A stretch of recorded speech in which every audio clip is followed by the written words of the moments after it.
Bueno, buenos días. Bueno, vamos a continuar con esta serie de las bienaventuranzas que ya en su momento lo habíamos visto, bueno, hace algunos años, pero ahora lo estamos viendo una vez más, pero creo yo con nueva enseñanza, con todo esto. Entonces, vaya conmigo al libro de Mateo en el capítulo 5, versículo 4. Domingo pasado fue el versículo 3. ¿Se acuerdan cuál fue la bienaventuranza del domingo pasado? Bienaventurados los pobres en espíritu, ¿verdad? Porque de ellos, ¿qué? Es el reino de los cielos. Es la primera bienaventuranza. Y la segunda la encontramos en Mateo 5:4 y nos dice: bienaventurados los que lloran, porque ellos recibirán consolación. La mayoría de los estudiosos caen en cuenta que las bienaventuranzas son como consecuencia una de la otra.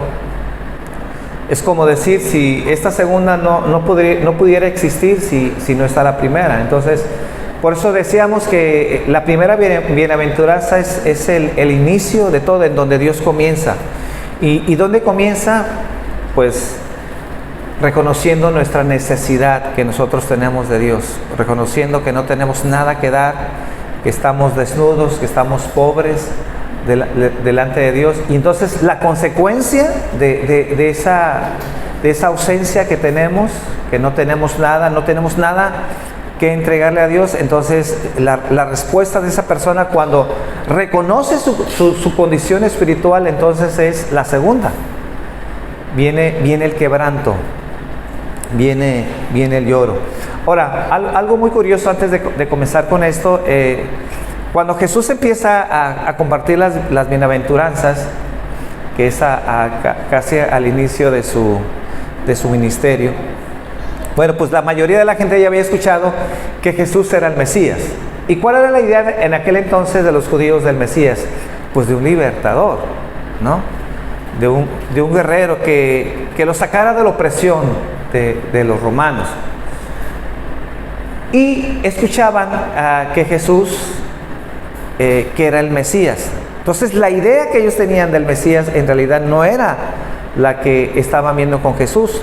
La que ellos veían era un caudillo, un guerrero, alguien que los pudiera liberar, alguien fuerte, alguien poderoso. Pero al escuchar la enseñanza de Jesús y entonces empezaron a escuchar: bienaventurados los pobres en espíritu. Eso no tiene nada que ver con un caudillo. Ellos quieren un libertador, pues, ¿no? Ellos quieren una persona fuerte, una persona recia. Luego en la segunda bienaventuranza, bienaventurados los que lloran. Entonces eso chocaba obviamente con la mentalidad del judío, porque no es lo que ellos estaban esperando de ese Mesías. Pero este Mesías es el que se presenta y el que presenta las Escrituras, ¿verdad? Y tal vez hoy en día ese Mesías que se predica, o que tenemos el deber de predicar, pues tal vez para mucha gente no es, ¿verdad? Porque ¿qué esperaríamos? Pues, ¿quiénes son los bienaventurados para la gente? Los fuertes, los ricos, los que les va bien, los que tienen todos, los que no tienen enfermedad. Pues esos son los bienaventurados. Pero cuando escuchamos bienaventurados los pobres, pues eso no es lo que la gente está buscando, no es lo que la gente en realidad quiere. No sé si la gente en realidad esté quebrantado su corazón, porque pueden reconocer y pueden ver la pobreza espiritual que hay en sus vidas. Yo digo que no es así. No es lo que la gente está esperando. Entonces, vamos a orar.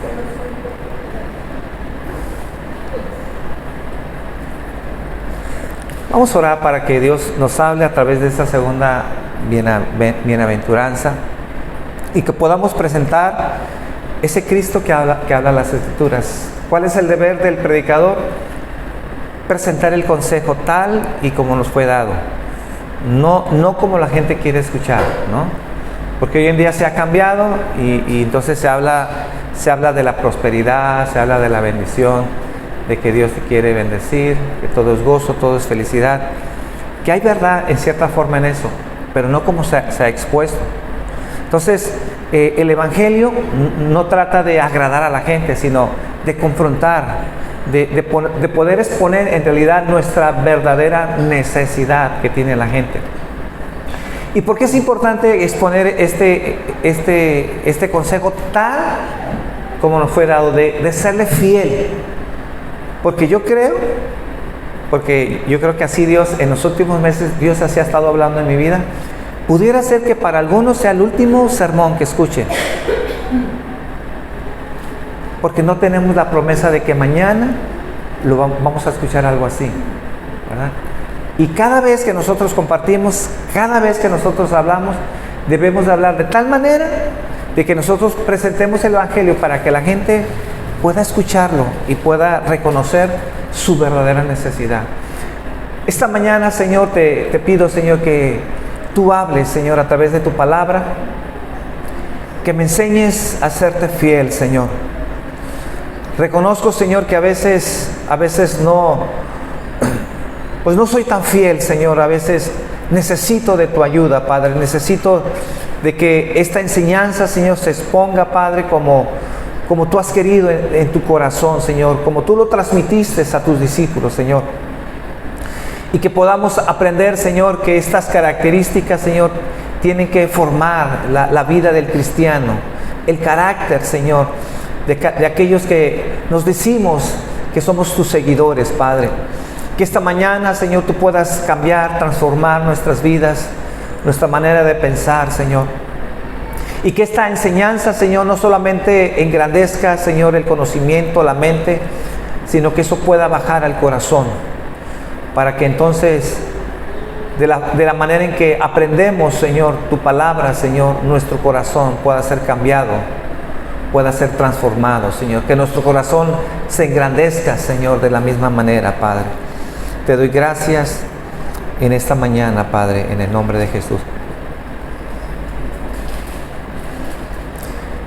Entonces, ¿por qué los pongo así? ¿Por qué quise comenzar así? Porque a veces las bienaventuranzas pues no son a veces el tipo de victoria como se ha predicado en las iglesias. Pero como dije, tenemos que ser fiel al consejo de Dios. Ahora, Dios no está en contra de la sonrisa. Dios no está en contra de que reiramos. Sino más bien, Dios nos advierte sobre aquellas personas que están riendo, que están gozando de aquellas cosas que no deberían de reírse. Que les debe de preocupar, que deberían de estar más bien lamentándose por aquellas cosas que a veces hacemos. Y que a veces sí es el tiempo de que reconozcamos que tenemos que quebrantar nuestro corazón y poder reír. Fíjense cómo dice Lucas en el capítulo 6, versículo 21. Lucas 6, 21 dice: bienaventurados los que ahora tenéis hambre, porque seréis saciados. Bienaventurados los que ahora lloráis, porque reiréis. Tal vez vendrá un tiempo en donde no tendremos esa sonrisa, ese gozo, porque es el tiempo en donde Dios está hablando a nuestras vidas, porque estamos reconociendo que necesitamos ser transformados, que necesitamos de Dios. Ahora, no somos masoquistas, no queremos estar llorando y lamentándonos, no, al revés. Dice aquí, llegará un día entonces que esos que lloran, esos que están lamentándose, algún día ellos reirán. Pero no así con aquellos que se gozan, con los que no deberían de gozarse. En contrarrespuesta a esto, Romanos 1:32 dice: quienes habiendo entendido el juicio de Dios, que los que practican tales cosas son dignos de muerte, dice, porque no solo las hacen, sino también se complacen con las que los practican. Ríen pues, se gozan, no están preocupados por su vida espiritual. Entonces yo quiero contestar una primera pregunta. ¿Qué quiso decir Cristo al decir, bienaventurados los que lloran? ¿Qué quiso decir Cristo con esto? Bueno, hay tres tipos de lloros básicamente en la vida. No es que sean los únicos, sino por entender lo que Jesús está diciendo aquí. Pero hay tres tipos básicamente del lloro. En primer lugar, el lloro natural. Es decir, aquel lloro que se produce por razones naturales en la vida. Pues podemos llorar cuando alguien se nos va, ¿verdad? Es muy normal que cuando alguien se nos va de esta vida, pues nuestro corazón se ponga triste. Lloramos porque tenemos una preocupación. Se llora porque se puede estar triste de una persona que amamos, que hemos confiado en ella, pero nos traiciona, nos ha dado la espalda. Y son razones naturales. Pero no hay ninguna prohibición dentro de las Escrituras en entristecerse, porque son cuestiones normales. También, en segundo lugar, podríamos hablar de un lloro pecaminoso. Aquel que viene como resultado de nuestro pecado y de nuestra rebeldía en contra de Dios. ¿Cuál es este tipo de lloro cuando hablamos del lloro pecaminoso? Bueno, se llora también cuando pecamos y sufrimos las consecuencias de ese pecado. Es como la persona que mata, ¿verdad? Que asesina, le quita la vida a alguien, pero no está arrepentido por haberle quitado la vida a esa persona. Mucha gente que tiene esa maldad, pero a final de cuentas cuando recibe su merecido por haberle quitado la vida, entonces va a la cárcel. ¿Y por qué a veces llora dentro de la cárcel? Pues no porque le quitó la vida, sino porque está encerrado. Porque sabe que se va a pasar ahí muchos años sin tener libertad. Y por eso llora, ¿no? Aquellas personas que están pensando en la maldad y no les salen las cosas como hubiera querido. Pero no porque tengan un arrepentimiento. No es un lloro de arrepentimiento. Están ahí. Está como el caso de Caín, que mató a su hermano y Dios lo maldijo como respuesta de esa maldad. Y dice Génesis en el capítulo 4, versículo 13. Génesis 4:13.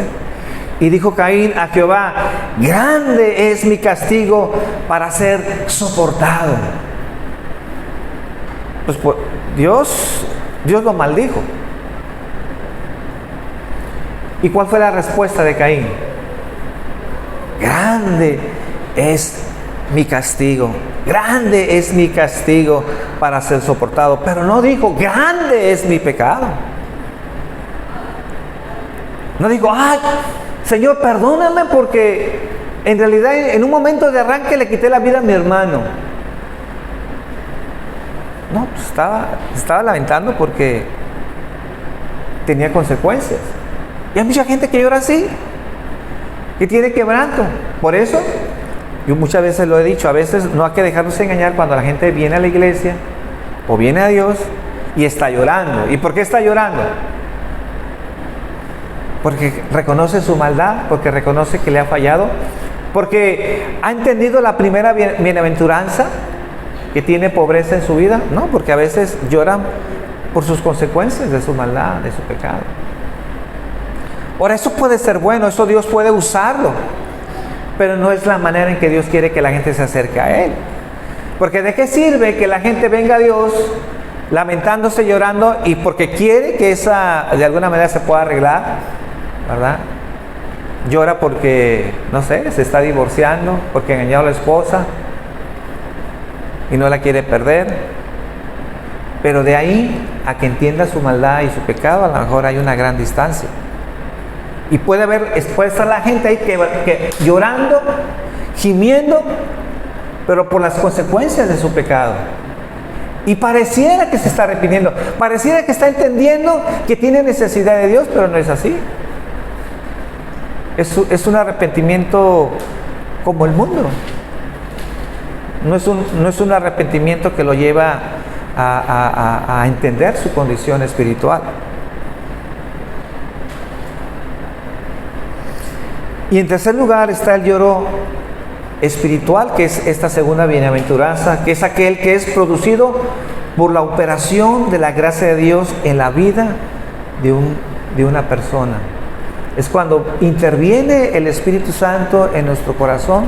Fíjense, tiene que intervenir el Espíritu Santo en nuestras vidas para revelarnos y hacernos ver y hacernos notar la maldad en nuestras vidas. Entonces, este lloro de esta segunda bienaventuranza no tiene nada que ver con el lloro natural, o no tiene nada que ver con el lloro pecaminoso, sino con un lloro que produce el Señor dentro de nuestras vidas, y que ese lloro nos lleva al arrepentimiento. Entonces, la tristeza que proviene de Dios produce, dice las Escrituras, arrepentimiento para salvación. Hay un llorar en el mundo que no es un arrepentimiento. Eso lo pueden encontrar en 2 Corintios, en el capítulo 7, versículo 10. Dice que hay una tristeza en el mundo que produce muerte. Sí, hay una tristeza, pero es un dolor no como lo produce el Espíritu Santo. No es la tristeza que los lleva a los pies del Señor para buscar salvación, sino es una tristeza debido a que están sufriendo las consecuencias. Pero la tristeza que es producido por el Señor es esa tristeza que nos lleva al arrepentimiento, que es para salvación, que tiene que ver con la segunda bienaventuranza. Entonces, ahora veamos el punto de vista positivo de esta bienaventuranza. Entonces, este lloro es la consecuencia de la primera bienaventuranza. El pobre en espíritu ahora se da cuenta de su condición espiritual que antes no tenía. Antes él pensaba que él era meritorio delante de Dios, y al compararse con la gente más mala se siente justificado. Pero ahora el pobre en espíritu sabe que para ser salvo necesita enteramente de una justicia que no nos pertenece, que no la encontramos dentro de nosotros, porque se da cuenta que no tenemos justicia propia para justificarnos delante de Dios. Esa es la que dice la segunda bienaventuranza. ¿Por qué lloran? Porque se da cuenta que no tiene nada que hacer delante de Dios, y lo único que merece es su perdición eterna. Y la única manera de poder encontrar salvación es a través de su gracia y a través de su misericordia. Ahora entonces esa persona ha sido iluminada por el Espíritu Santo, y ahora se contempla a sí mismo como un pobre, desventurado, ciego y desnudo. Ahora, este lloro no necesariamente es un lloro de lágrimas, no necesariamente porque literalmente se está llorando, pero sí una tristeza que ahora se lamenta dentro de su corazón por su pecado, por ver su pecado tal cual es. Porque es cierto que la gente a veces ve su maldad, pero no como la Biblia lo dice. A veces no le llama pecado, le llamamos un error, o le llamamos equivocación, pero pecado no. Y Dios quiere que veamos en realidad nuestra verdadera condición. ¿Cómo tener un verdadero arrepentimiento? Pues lo único que nos lleva al verdadero arrepentimiento es que entendamos nuestra verdadera condición. ¿Y eso cómo se puede hacer?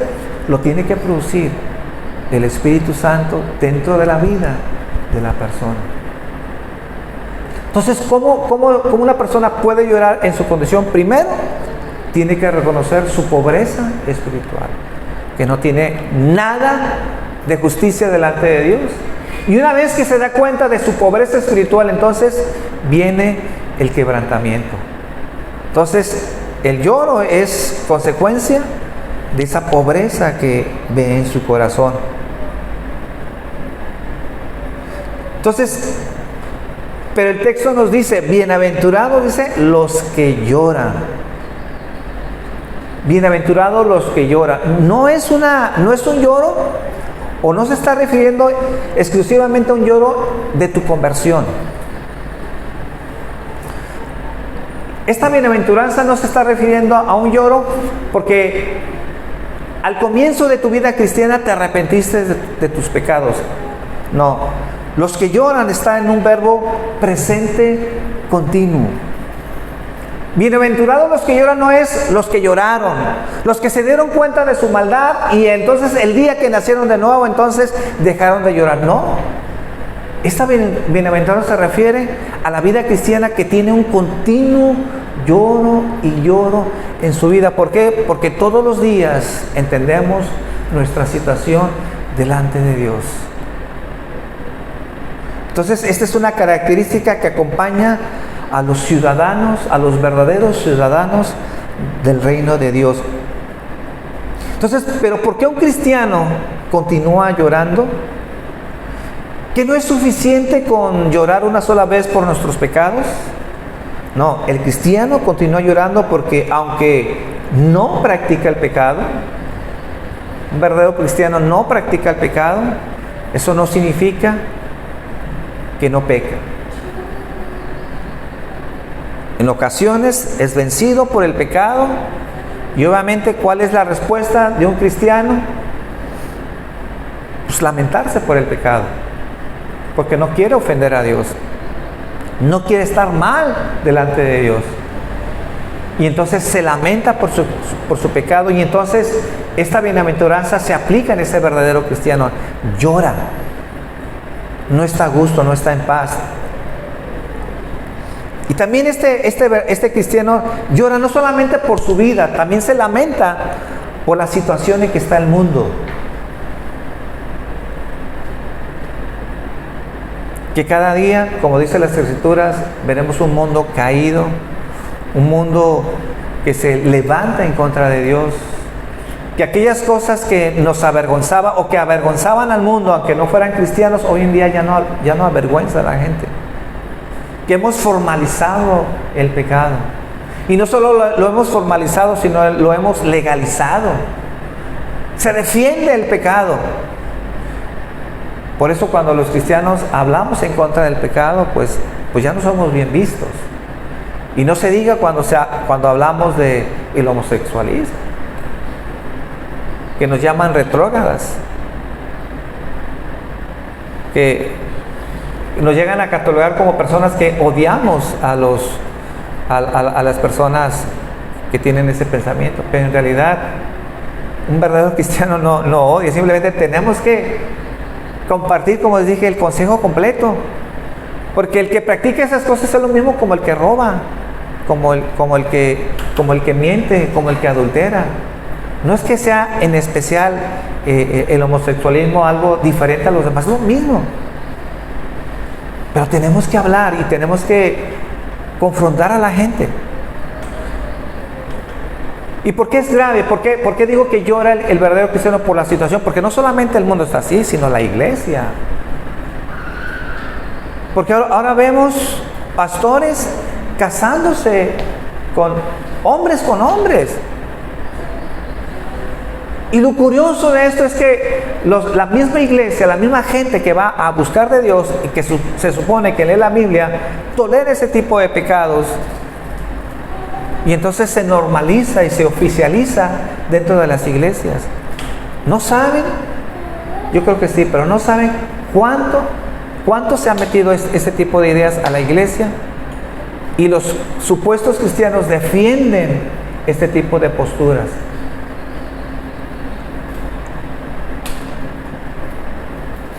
Entonces son bienaventurados por la bendición prometida. ¿Y cuál es esa bendición prometida? Dice, serán consolados. Ahora, ¿en qué consiste este consuelo? Yo diría hay tres cosas que quiero resaltar de este consuelo. En primer lugar, el hecho de saber que nuestros pecados han sido perdonados. ¿Cuál es el primer consuelo? Que nuestros pecados han sido perdonados. Si hay algo en nuestras vidas que nunca debemos de olvidar, es este punto. Porque si siempre lo tenemos en mente, en nuestro corazón, y saber de dónde Dios nos ha sacado, entonces siempre estaremos agradecidos. pero hemos devaluado y hemos dejado de tener significado este hecho de que Dios nos ha perdonado. ¿Y por qué lo digo? Porque a veces nos sentimos tan miserables, tan mal, pero no por lo que estoy diciendo, sino porque a veces en la vida no nos va bien, ¿verdad? A veces tenemos problemas en la casa, tenemos enfermedad, luchamos con enfermedades y nos sentimos mal, sentimos que los cielos se cierran, sentimos que Dios no nos hace caso y entonces pues no tenemos bendición, no tenemos nada. No. Podemos tener una enfermedad terminal y aún así sentirnos bendecidos porque hemos sido perdonados. Hemos sido perdonados.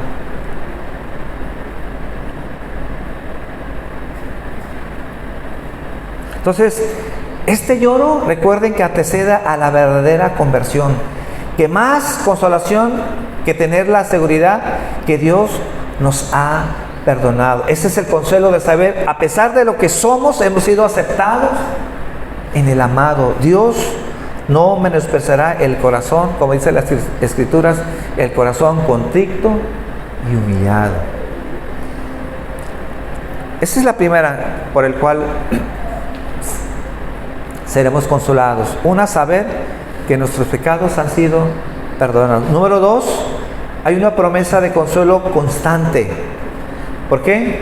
Porque acuérdense bien que está en un verbo continuo.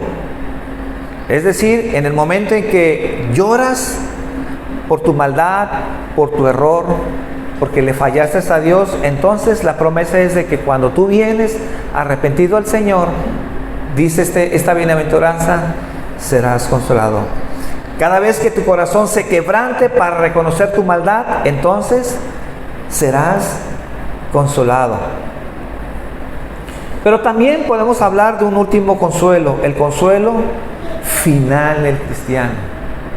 Que para mí yo creo que este es el que más resalta esta bienaventuranza.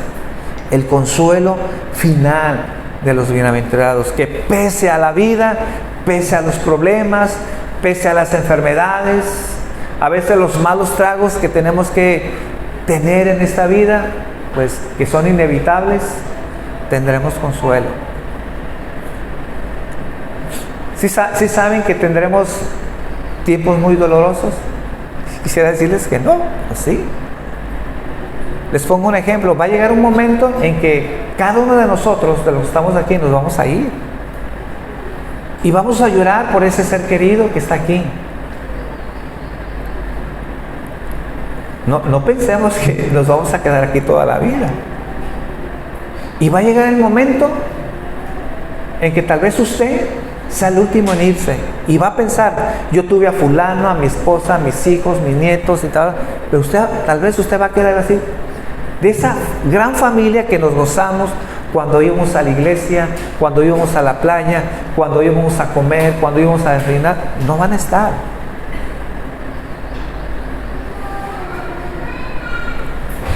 Pero ¿cuál debe ser nuestro consuelo en cada uno de nosotros? De que algún día, si nosotros le echamos ganas, le compartimos a nuestra esposa, a nuestros hijos, a nuestro papá y nuestra mamá, algún día los volveremos a ver. Y yo creo que este es el consuelo que habla esta bienaventuranza. Sí, lloraremos, tendremos problemas, tendremos dificultades, lidiaremos con una enfermedad que no quisiéramos lidiar, pero a final de cuentas seremos consolados. Dice Apocalipsis capítulo 21 versículo 4, Apocalipsis 21:4, enjuagará Dios toda lágrima de los ojos de ellos, y ya no habrá muerte, ni habrá más llanto, ni clamor, ni dolor, porque las primeras cosas pasaron. Y este es el consuelo que debemos de quedarnos a final de cuentas. Un consuelo en donde ya no habrá más muertes, ya no. Se acabaron ese dolor de decir, bueno, ya un ser querido, mi hijo, mi hija, mi papá, ese gran dolor de saber que ya no está, eso ya no lo vamos a padecer. No habrá, dice, más llantos. Esta bienaventuranza, bienaventurados los que lloran, ya no más. Ya no habrá más llanto, no, ni clamor, ni dolor, porque las primeras cosas pasaron. Y no sé, el día de hoy que estés pasando por tu vida, algún dolor, alguna dificultad, alguna enfermedad. Y miren que cuando más nos hacemos viejos, más lidiamos con las enfermedades, más lidiamos con la vejez, más lidiamos. Lo que antes decíamos que nunca nos pasaba o que creíamos que nunca nos iba a pasar, pues ahora nos enfrentamos a una realidad que es difícil. Pero ¿cuál es el consuelo? Que estas cosas pasarán. No importa cómo esté tu vida, esas cosas pasarán. Y no habrá más llanto, ni más tristeza, ni más dolor. Aprendamos del rico y Lázaro. El mendigo Lázaro no le fue nada bien aquí en la tierra. Su tragedia, obviamente, aprendemos en esta enseñanza, fue temporal. Le fue mal. No le fue nada bien. No sé por qué esta enseñanza, pero esta enseñanza nos abre los ojos. Porque aquí está hablando de un creyente que pudiera ser en donde reflejemos nuestras vidas.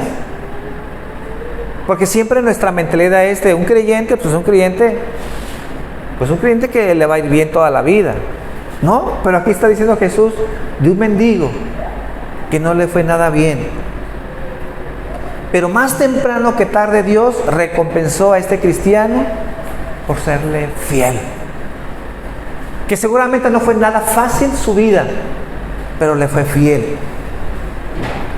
Dice el libro de Lucas, en el capítulo 16, versículo 23, para no leer toda la historia, pero solamente quiero resaltar lo que el Señor está diciendo aquí. Lucas 16, 23. Y en el Hades alzó sus ojos. ¿Quién alzó sus ojos? El rico. Y el Hades alzó sus ojos estando en tormentos y vio de lejos a Abraham y a Lázaro en su seno. Entonces él, dando voces, dijo: Padre Abraham, ten misericordia de mí y envía a Lázaro para que moje la punta de sus dedos en agua y refresque mi lengua, porque estoy atormentado en llamas. O sea, la prepotencia no se le iba a este cuate, aún estando en tormento. Si hay alguien que puede servirme, si hay alguien menesteroso, si hay alguien al nivel que puede de alguna manera atenderme, pues es este hombre, ¿no? Este Lázaro. ¿Qué le quita que vaya y me traiga agua? Pues si toda su vida fue una persona así, ¿no? Un mendigo, un servidor.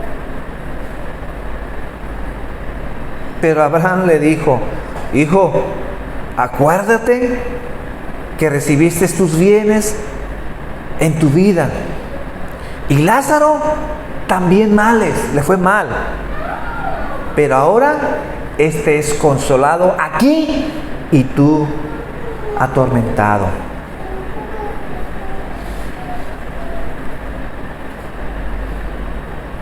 Así podríamos resumir lo de esta bienaventuranza. Lázaro, un hombre que no le fue bien en la vida, que dice que en la vida ¿qué? Recibió ¿qué? Males.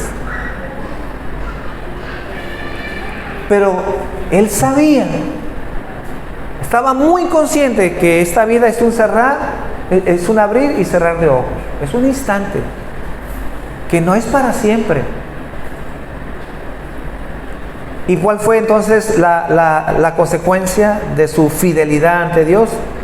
Que ahora este hombre estaba recibiendo bienes en la vida y Lázaro estaba siendo atormentado.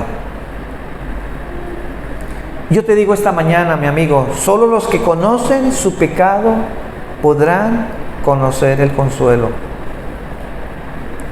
Ahora, muchos ríen y se sienten intocables, pero, como dicen las Escrituras, lo lamentarán.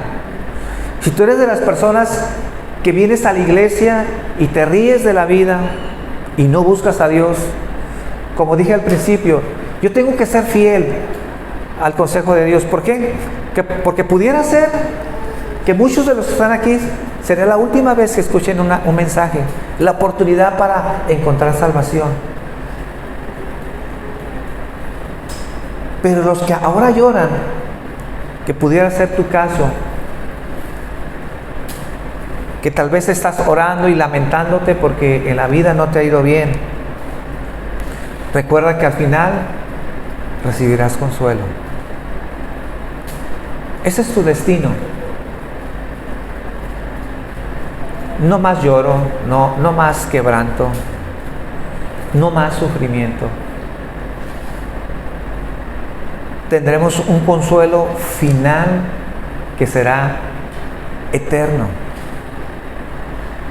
El llorar en esta tierra es temporal.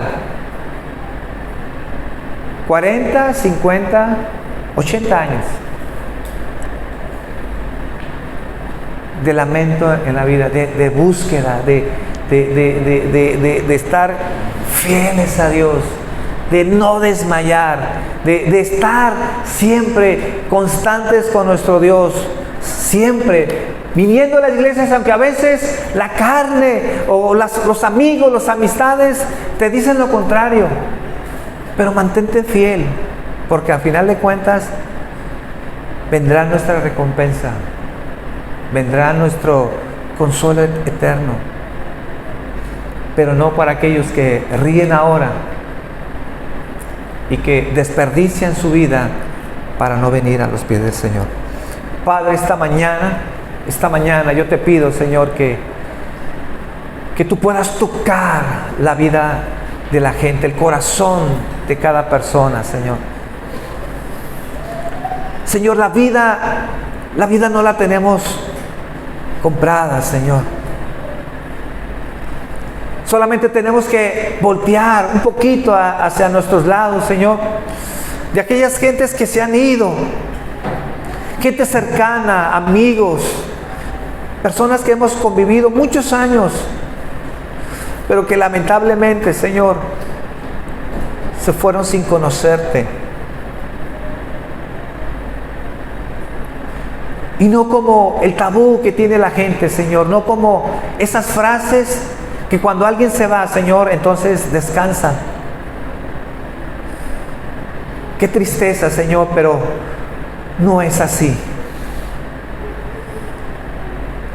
Aquellos que en verdad deberían irse para descansar, Señor, muchos en realidad no van para un consuelo eterno, Señor.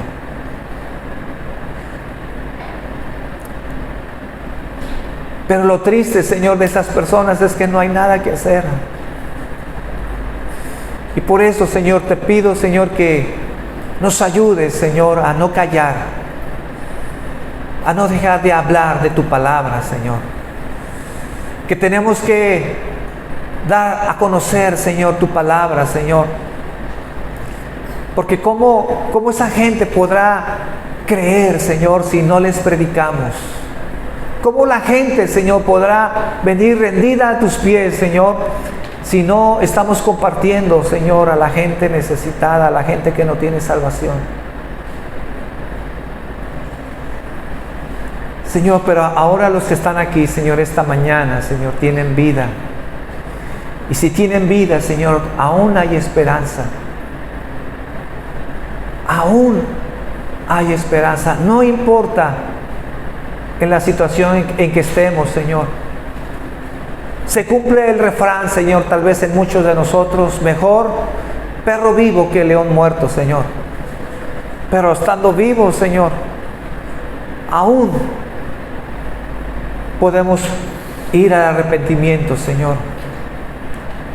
Por eso esta mañana yo te pido, Espíritu Santo, ilumina nuestras vidas, ilumina nuestro corazón, que podamos ver nuestra condición, Señor, nuestra verdadera condición pecaminosa, Señor, para que entonces, Señor, nuestro corazón se quebrante y podamos llorar y podamos proceder al arrepentimiento, Señor.